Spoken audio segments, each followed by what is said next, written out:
Acabou? Não é mais para receber? Como é que funciona? Abra sua Bíblia em 1 Coríntios, capítulo 9, versículo 13 e 14, diz o seguinte: não sabeis vós que os que prestam serviço sagrado do próprio templo se alimentam? E quem serve ao altar, do altar tira o seu sustento? Assim ordenou também o Senhor aos que pregam o Evangelho, que vivam do Evangelho. A mesma função que tinha os levitas lá no passado, agora Paulo está falando o seguinte: da mesma maneira que os levitas recebiam salário porque eles viviam para o Evangelho, agora as pessoas que pregam o Evangelho têm que viver do Evangelho. Mas é para ficar rico do Evangelho? Não é para ficar rico do Evangelho. É para manter a pessoa. Necessidades básicas: uma casa, alimento, as contas em dia, escola para as crianças, educação, um pouco de lazer. Todos precisam de um pouco de lazer, mas nada exorbitante. Não é para receber o salário do Senhor e ficar ostentando. Está vendo? Estou viajando, conhecendo o mundo, tenho muito dinheiro, enquanto os irmãozinhos da igreja estão passando fome e necessidade. Essa não é a ordem de Deus. Nunca foi a ordem de Deus. Paulo teve o mesmo problema que nós temos hoje, no passado. No mesmo capítulo de 1 Coríntios, capítulo 9, eu vou recomendar que você leia ele inteirinho em casa, com calma, com oração. Paulo ele fala assim: olha, de todos os apóstolos, eu vou parafrasear aqui, só ele e Barnabé não recebiam salário pelo Evangelho. Nenhum dos dois recebia. E ele fala assim: olha, e eu não estou dizendo isso porque eu quero receber salário. Não é isso. Porque vocês já pagam algumas pessoas para poder ajudar vocês. E seria justo que nós recebêssemos. Mas eu não quero ser peso para vocês. E por isso eu abri mão do meu direito para que eu não fosse peso para vocês. E Paulo construía tendas para se manter. Ele nunca recebeu nenhuma oferta? Recebeu. E ele agradece muitas igrejas, falando assim: obrigado, porque quando eu estive aí, vocês foram bondosos e generosos para conosco. Paulo aceitava a oferta dos irmãos. Paulo aceitava a ajuda dos irmãos. O que Paulo não fazia era obrigar os irmãos a dar oferta. Sabe quando alguns pregadores aparecem na frente da igreja, levantam a mão e falam assim: Deus está me falando que tem 5 pessoas aqui que vão dar R$1.000. Aonde isso tem a ver com o Evangelho? E sabe o que muitas vezes acontece? Não aparece ninguém. Aí ele abaixa o valor. Já que não apareceu ninguém, o altar não vai ser ofendido por causa disso, porque a pessoa que não quis dar, ele nem sabe se as pessoas têm condição. Aí ele abaixa R$500. E ele vai abaixando, até que chega num nível que as pessoas falam assim: tá, esse aqui eu posso dar. E a impressão que dá é que Deus que está falando para a pessoa dar. E a pessoa se sente constrangida para dar. Esse não é o Evangelho de Cristo. Nunca foi. Certa vez Jesus estava no templo e ele estava vendo as pessoas depositarem altas quantias de dinheiro no gasofilácio, que é onde se depositava as ofertas, os dízimos da casa do Senhor. E ele estava lá observando os ricos depositando altas quantias de dinheiro. De repente chega uma viúva pobre com 2 moedinhas, joga lá, e aí Jesus se levanta e fala assim: ela deu muito mais do que todos os outros, porque os outros deram o que está sobrando, mas ela, da pobreza dela, deu tudo que tinha. Será que eu e você só damos a Deus as sobras? O que sobra? Será que nós damos a Deus apenas para aparecer? Será que eu e você só fazemos as coisas porque queremos ser notados? Eu gosto do texto da Bíblia que fala que quando a sua mão direita fizer alguma coisa, a esquerda não pode saber. Eu gosto quando Cristo fala que tudo que você faz de bom, é Deus que vai lhe pagar. Não fique esperando que as pessoas devolvam. A Bíblia fala que nós devemos emprestar a juros. Olha só que interessante. Eu não posso emprestar a juros para o meu irmão. Está lá em 1 Coríntios. Eu não posso emprestar a juros. E uma vez eu estava com a minha esposa e tinha uma amiga dela que estava precisando de um valor emprestado. E ela chegou para minha esposa e falou assim: Deane, você pode me emprestar um valor? Se eu não me engano, na época era R$250. Não era um valor muito alto. E ela falou assim: você pode me emprestar, Deane? E a minha esposa veio conversar comigo, a gente tinha um acordo, tudo que a gente ia fazer, a gente fazia em comum, porque aquilo que é combinado não sai caro para ninguém. Ela falou: Nixon, a minha amiga está precisando do dinheiro, nós podemos emprestar para ela? E eu olhei lá as contas e falei: podemos, a gente pode emprestar. Ela falou assim: só que ela falou para mim que ela vai devolver 290 no mês que vem, porque é os juros. Aí eu falei para ela assim: não, diga para ela devolver 250. Mas Nixon, ela quer devolver os juros. Eu falei: eu sei, mas a Bíblia fala que eu não devo emprestar a... Então é melhor obedecer a Deus do que aos... É melhor ter a minha consciência tranquila do que ficar pensando. Aí essa amiga dela falou assim: eu não entendo vocês, parece que vocês não gostam de dinheiro. Eu estou dizendo que quero dar dinheiro para vocês e vocês não querem aceitar. E aí eu falei para ela de 1 Timóteo: o amor ao dinheiro é a raiz de todos os... Nós temos dinheiro porque nós precisamos dele. E eu não devo ser desleixado em relação ao dinheiro, gastar com qualquer coisa, gastar com coisas muito caras, viver além daquilo que eu ganho. Eu não devo fazer isso. Dinheiro tem que ser valorizado? Sim. Tem que ser cuidado? Sim. Mas não pode ser amado. Se você ama o dinheiro, eu quero dizer para você que o dízimo é oferta, é o antídoto para o seu amor. É você olhar e falar assim: eu estou devolvendo, simplesmente porque eu quero que a obra de Deus cresça. Eu sou dizimista, eu sou pactante, eu dou dízimo e oferta todos os meses. A minha oferta eu criei de uma forma percentual. Então eu devolvo 10%, que é o dízimo, e um outro percentual eu devolvo como oferta. Todo mês. Eu posso dizer uma coisa para vocês: teve meses que eu passei aperto. Mas aquilo que eu precisava nunca me faltou. Glória a Deus. Você entendeu? Eu não sou rico, eu não sou milionário, eu não vivo esbanjando dinheiro, mas aquilo que eu preciso nunca falta. E é a oração do Pai Nosso: o pão nosso de cada dia nos dai. Não é o pão nosso do mês inteiro, não é o pão nosso do ano inteiro, não é o pão nosso do caviar. Não é isso que Deus está falando. Deus pode dar muito dinheiro para algumas pessoas? Pode ou não pode? Pode. Mas quando Ele dá, saiba que a sua responsabilidade aumenta. Uma vez eu ouvi uma história, eu quero compartilhar com vocês porque eu acho muito interessante essa história. Certa vez uma irmã da igreja adventista chegou para o pastor e falou assim: pastor, olha, eu tenho um pequeno negócio, ele não dá muito não, só dá o suficiente para a gente se manter. A gente não é rico, a gente não consegue nem contratar um funcionário, a gente trabalha só nós dois, e eu estou orando a Deus para que Deus possa fazer com que o meu negócio prospere. Eu sou dizimista, eu sou ofertante, mas parece que Deus não me ouve, o meu negócio não prospera. E o pastor falou para ela: irmã, calma, Deus sabe todas as coisas. Um dia o negócio começou a prosperar e começou a crescer. A irmã que estava todos os dias no culto, agora já não via mais as quartas-feiras, porque ela tinha que ficar fechando caixa, tinha que ficar arrumando as coisas, tinha que cuidar dos funcionários, tinha que fazer tanta coisa no trabalho dela, que ela não conseguia mais vir às quartas-feiras. O negócio começou a crescer e alguém falou para ela: por que você não abre também aos domingos?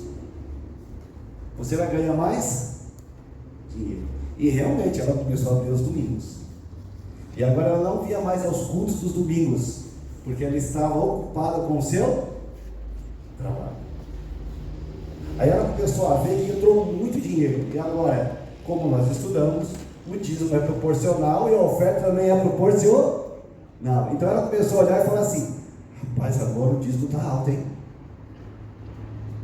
Rapaz, se eu pegar esse dízimo e eu começar a guardar ele, eu vou conseguir investir no meu negócio, eu vou ganhar mais dinheiro. Amor ao dinheiro. Agora já não mais devolveu o dízimo e a oferta. Logo alguém falou para ela assim: se você abrir no dia de sábado, se o seu negócio já está bom, vai ficar bem melhor. E aí agora ela começou a abrir aos sábados, já não via mais a igreja dia nenhum, já não era mais dizimista, já não era mais ofertante. Ela ganhou muito dinheiro e perdeu a salvação. Agora Deus já não era mais prioridade na vida dela. Qual é a prioridade da sua vida? Aonde você quer chegar? Eu sei que nós devemos ter sonhos aqui na terra, e é bom ter sonhos aqui na terra, não é pecado. Mas o seu maior sonho tem que ser estar no céu, porque um dia tudo que tem aqui vai ser acabado. O dinheiro que eu tenho, a casa, carro, terras, tudo isso vai deixar de existir. Nada vai ter mais importância quando Cristo voltar. E se eu amar demais essas coisas, eu vou deixar Cristo de lado. A ordem de Deus é buscar em primeiro lugar o reino de Deus e a sua justiça, e o resto vai ser acrescentado. Amém. Você já foi abençoado? Eu vou dizer, é gratidão, não é obrigação. Eu não vejo o dízimo como obrigação, eu vejo como gratidão. Oferta, eu vejo como gratidão. E quando você tem um coração grato, você não se preocupa com dinheiro. A história de Zaqueu na Bíblia é uma história muito bonita. Zaqueu, em Lucas capítulo 19. Zaqueu era um homem rico, estava andando e ouviu falar que Jesus ia passar por ali. Ele sobe numa árvore, fica lá em cima, olhando e esperando Jesus passar. Jesus passa. Ele olha para Zaqueu e fala: Zaqueu, desce daí que hoje eu vou comer na sua casa. Zaqueu era um publicano, e a função do publicano era coletar impostos do povo de Israel. E Zaqueu não era um homem honesto. Zaqueu não era um homem que cobrava o que era justo. E Jesus vai para a casa de Zaqueu, tem aquele banquete, e no meio daquele banquete Zaqueu entende que precisa entregar o coração a Cristo. Sabe o que ele faz? Ele faz algo que o jovem rico não quis fazer. Abra sua Bíblia lá em Lucas capítulo 19, versículo 7 até o versículo 10, diz o seguinte: todos os que viram isso murmuravam, dizendo que ele se hospedara com um homem. Olha só que interessante. Jesus não espera eu ser santo para estar perto de mim. Não espera minha santidade. Então, se você está aí em casa, está assistindo esse vídeo, eu quero que você entenda que Deus não espera você ser santo, perfeito, para poder te convidar. Ele te convida do jeito que você está, da maneira que você está. Infelizmente, muitas igrejas acabam afastando o pecador por causa do pecado. Só que não, esse não é o Evangelho de Cristo. Nunca foi o Evangelho de Cristo. E aí ele continua: entre mentes, Zaqueu se levantou e disse ao Senhor: Senhor, resolvo dar aos pobres a metade dos meus bens. Olha só que interessante. Metade do que ele tinha agora ele vai dar para os pobres. E se em alguma coisa tenho defraudado alguém, restituo 4 vezes mais. Então Jesus lhe disse: hoje houve salvação nesta casa, pois que também este é filho de Abraão, porque o Filho do Homem veio buscar e salvar o perdido.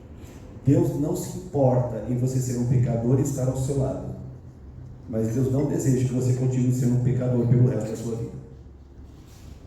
O encontro com Jesus tem que trazer mudança à minha vida. Eu não mudo antes de encontrar Jesus. Eu não mudo se eu não tiver um encontro com Ele. Encontrar Jesus faz toda a diferença. Mas você precisa estar disposto a mudar. Zaqueu resolveu dar metade do que ele tinha para os pobres. O jovem rico, porque tinha muito dinheiro, virou as costas e não quis seguir Cristo. As lideranças de Israel não quiseram perder os privilégios para poder seguir a Cristo. As pessoas pregam aqui fora, hoje, que Deus não se importa mais, porque Ele ama tanto, que tudo pode. Se você for uma pessoa honesta, se você for uma pessoa que ama as pessoas, se você for uma pessoa que não comete nenhum crime, então está tudo certo. Deus te aceita, do jeito que você quiser. Eu quero dizer que Deus te recebe do jeito que você está, mas Ele não aceita que você continue a mesma pessoa. Ele quer que você mude. Ele quer que você seja uma nova criatura, porque aqueles que estão em Cristo são uma nova criatura. E o velho homem morreu, a velha pessoa morreu. A ganância, a avareza, o ódio, a intriga, o murmúrio morre. O adultério morre. Tudo morre quando eu me torno servo de Cristo. Quanto você está disposto a dar em gratidão a Cristo? Zaqueu não deu porque ele só ia ser salvo se desse. Ele deu por gratidão. Ele entendeu que era pura gratidão que ele estava fazendo. Até onde você é grato a Cristo? E eu não estou falando de quantidade, eu estou falando de qualidade. É diferente. Se eu ganho R$100 e eu devolvo R$10 com gratidão, é muito melhor que alguém que devolve R$1.000 só para aparecer.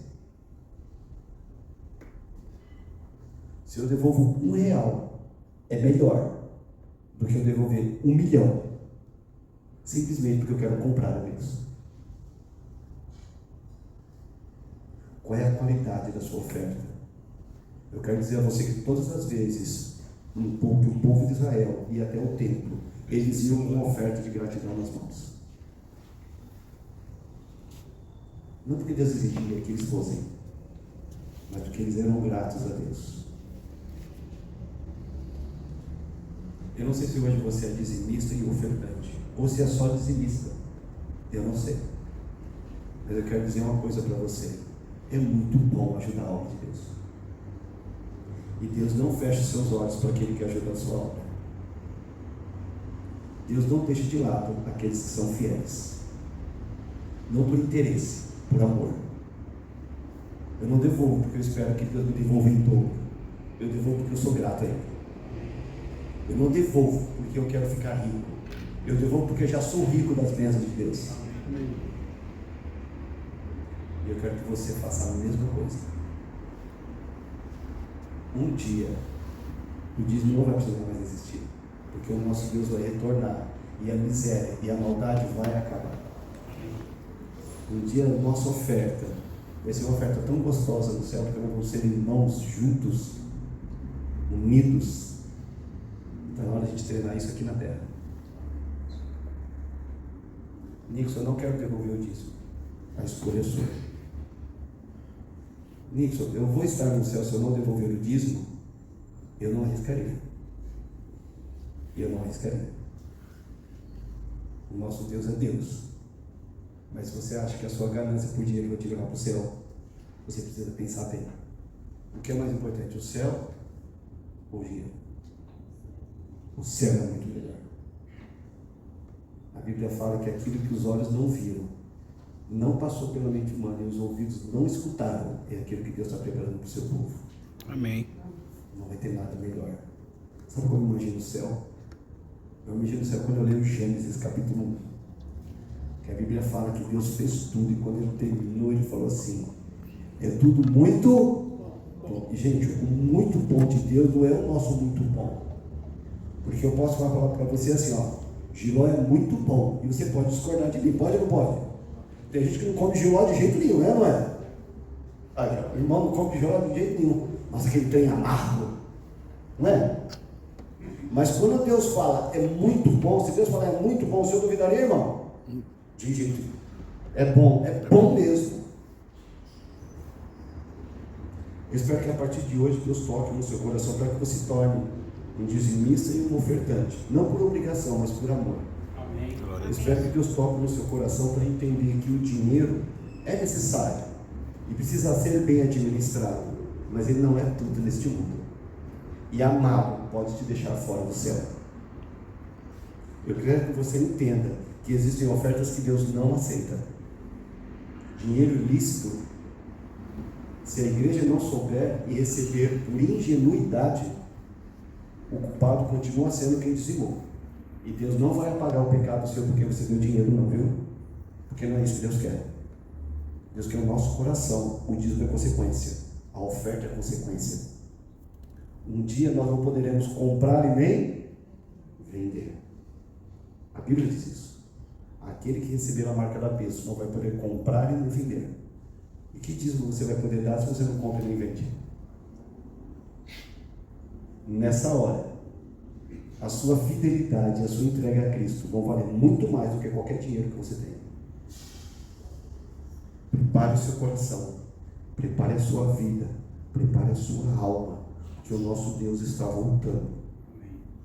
Está breve. Os sinais aconteceram todos. Todas as profecias se cumpriram. Nada ficou de fora. E as pessoas ainda estão dormindo. Alerte as pessoas.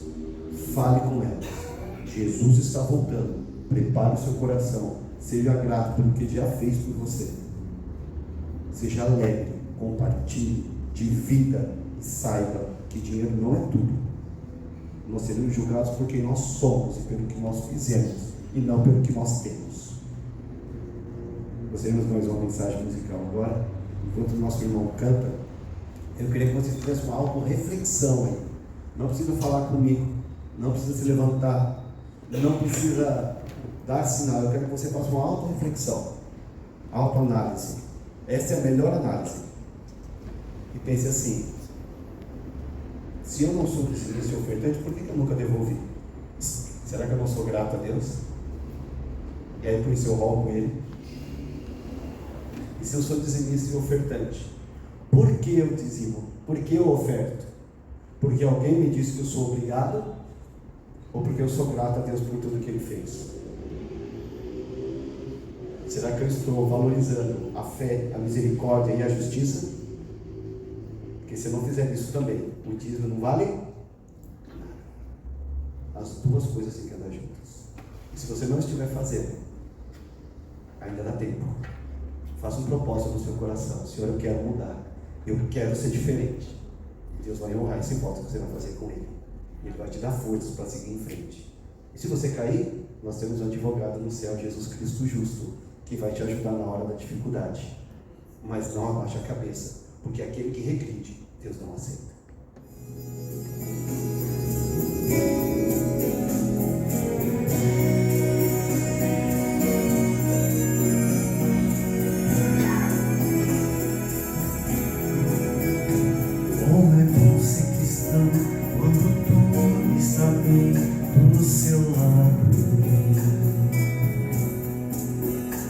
Os amigos sorrindo lhe abraçam, estão com você. Não é mal se a fama faz parte do seu dia a dia.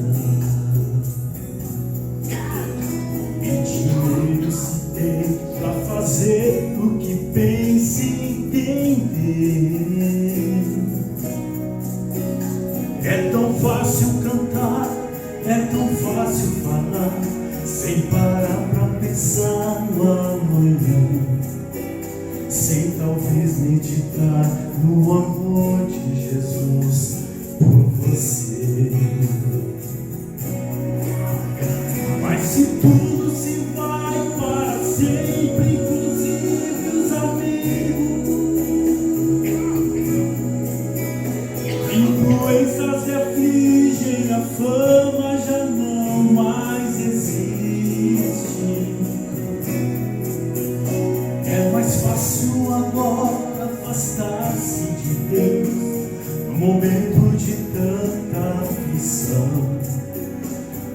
ao invés de orar e confiar em Jesus, você crê em seu próprio poder. Fique junto de Deus e não deixe passar esta chance e sofrer o que preciso for, mas ao lado de Cristo. Busque a Deus, meu irmão, e abra o seu coração. Peça então poder para vencer. Só assim a vitória e a paz você vai encontrar.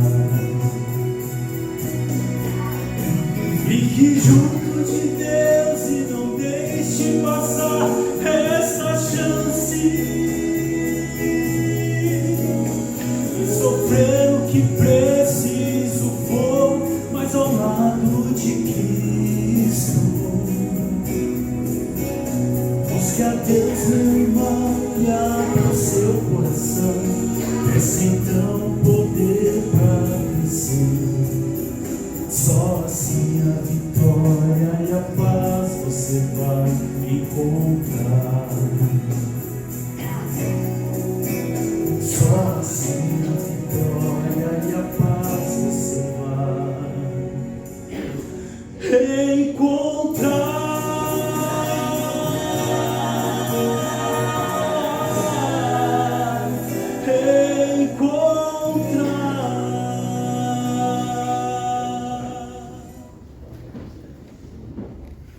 Pai Santo Eterno Deus, hoje nós falamos sobre dízimos e ofertas, mas muito mais importante, ó Pai, é nós estarmos ligados à videira verdadeira que é o nosso Senhor Jesus Cristo. Amém. O dízimo e a oferta, Pai, é uma consequência dessa ligação, uma consequência dessa gratidão, a consequência de conhecer a verdade, conhecer aquilo que o Senhor está preparando para cada um de nós, conhecer o seu grande amor e dar a sua vida por nós, quando nós ainda somos pecadores, ó Pai. Por favor, ó Pai, crie em nós um coração agradecido, um coração de louvor, um coração de júbilo, que nós possamos levar às pessoas a mensagem de que um dia este mundo vai ser todo destruído, ó Pai. Nós sabemos que ainda precisamos do dinheiro, mas que ele não seja a locomotiva da nossa vida, que nós não amemos o dinheiro, mas que nós amemos a Cristo e as pessoas, Pai. Que nós possamos ter um coração bondoso, um coração alegre, um coração que dá com alegria, e que nós possamos nesta terra sermos servos do nosso Deus Altíssimo. Abençoa cada um aqui, ó Pai. Dá a ele a força suficiente para estudar a sua palavra, te amar e ser grato em seu coração todos os dias da sua vida. Amém. É o que nós te pedimos no doce nome de Cristo Jesus. Amém. Amém. Irmãos, o irmão Nilson vai ficar ali à porta. Vocês podem cumprimentar ele e já sobe para a cozinha, tá? Nós preparamos um lanche especial para vocês. Vamos sair cantando o hino. Permaneça em mim. Senhor.